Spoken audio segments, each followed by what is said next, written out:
Salam uşaqlar. Bu gün sizə 8-ci sinif 1-ci hissə dərslikdən 1.5 başlığı altında olan elementlərin xassələrinin dövrlüyü mövzusunda öyrəndiklərinizi tətbiq edin və yoxlayının izahlarını verəcəm.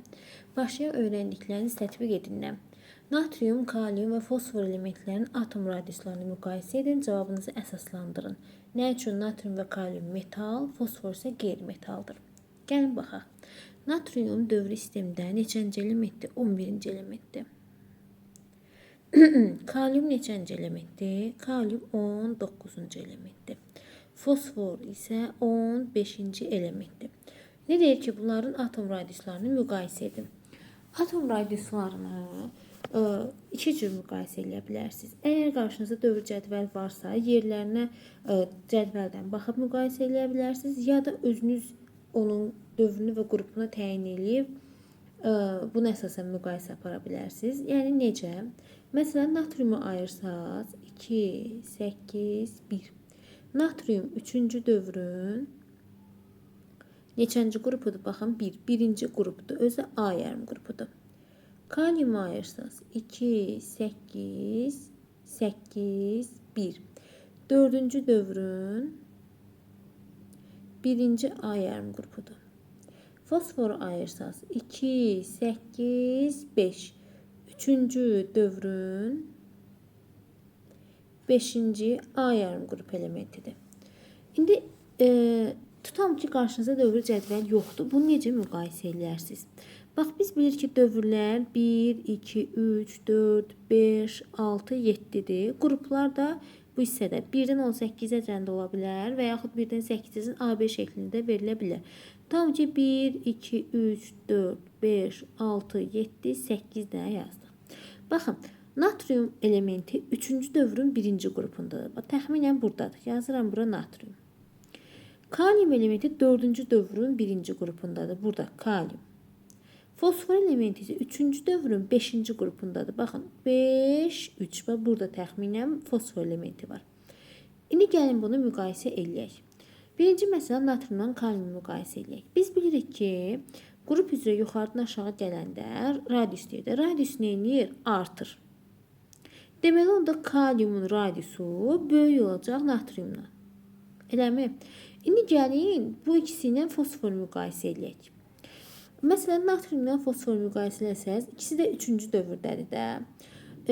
3-cü dövr, eyni dövr üzrə gedirlərsə əgər bunlar, bunu çəkəndə necə çəkərəm? Soldan sağa çəksəm, deyirəm ki, natriumdan fosfor doğru getdikcə atom radiusu azalır.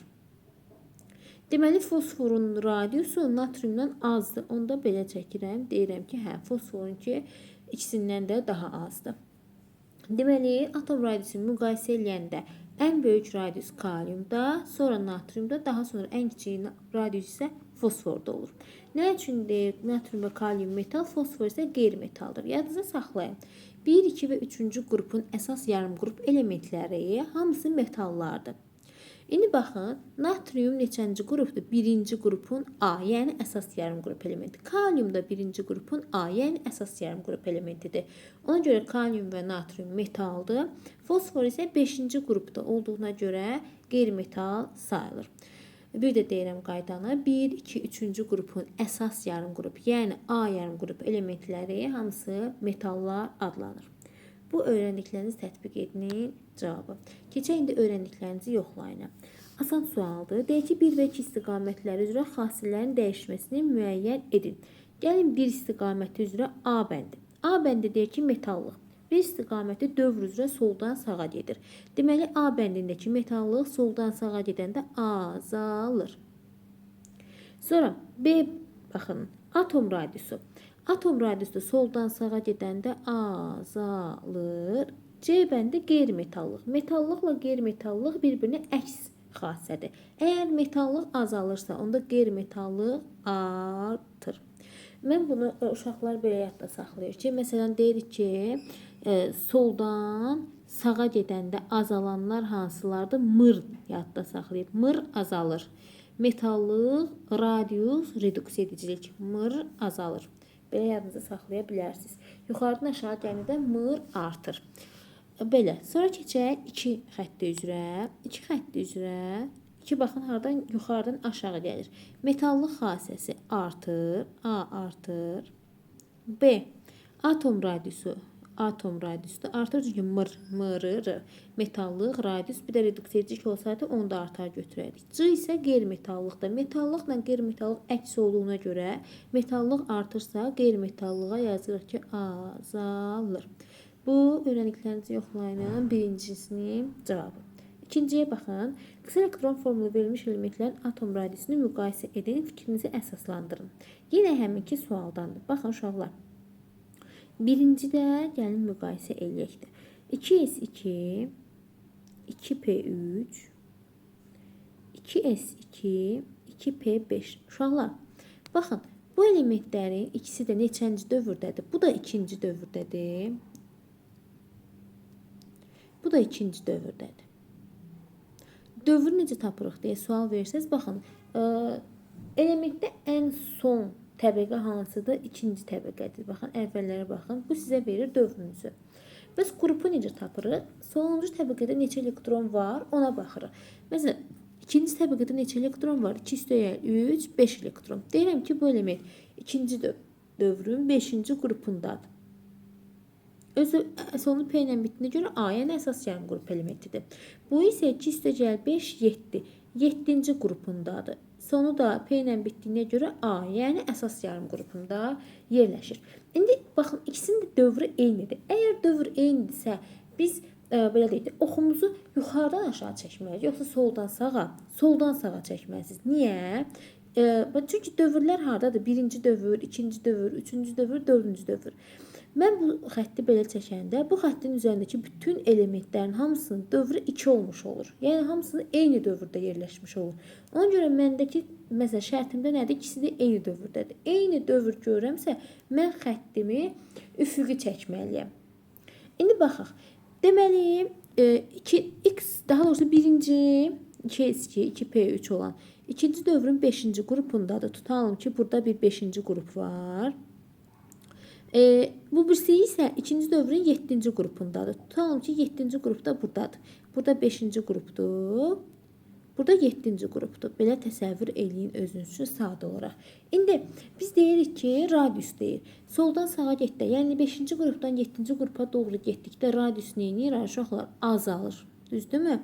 Onda 7-ci qrupda olanın radiusu daha az olmalıdır. Eləmi? Onda deyirəm ki, bu ikinci var, 2s2, p5. Bunun radiusu azdır. Çünki bu 7-ci qrupdadır. Birincidən. Bu birincinin izahı. İkinciyə baxın indi. İkinci şərtdə deyir ki, 2s2, 3. Dəqiqə, 3'ü pis yazdım. 3s2. İndi uşaqlar fikir verin. Bu neçənci dövrdədir? İkinci dövr. Neçənci qrupdadır? İkinci qrup. Bu neçənci dövrdədir? Üçüncü dövr. Neçənci qrupdadır? İkinci qrup.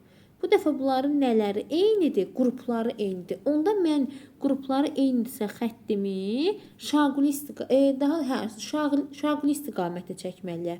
Niyə? Çünki qruplarım yuxarıda yerləşir də. 1, 2, 3, 4, 8-əcən qrupdur. Bax, məsəl üçün, bu şaquli xəttin üzərindəki bütün elementlər, məsələn, birinci qrupda yerləşir. 2-dən şaquli xətt çəksəm, bu xəttin üzərindəki bütün elementlər, dövrü nə olursa olsun, hamısı ikinci qrupda yerləşir. İndi mənim də elementlərimin qrupları eynidir. Hamısı ikinci qrupdadır. Onda ikinci qrupdan üzə aşağı bir xətt çəkirəm. Nələri fərqlidir bunların? Dövrləri fərqlidir. Birinci dövr, ikinci dövr, üçüncü dövr, 7-əcən dövr yaza bilərəm. 2s2 elementi ikinci qrupun ikinci dövründədir. Təxminən burada. 3s2 elementi ikinci qrupun üçüncü dövründədir. Burada. Yəni, yuxarıdan aşağı gəldikcə atom radiusu neyinirdi? Artırdı. Artırsa, onda buradakı element, yəni 3s2, 2s2-dən radius olaraq böyük olmalıdır. Onda deyirəm ki, 3s2-nin radiusu böyükdür. Böyükdür işarəsini qoyuram rahatlıqla. Bu da oldu ikinci sualın ikincisinin cavabı. Hələlik bu qədər. Növbəti dərslərdə görüşənə qədər.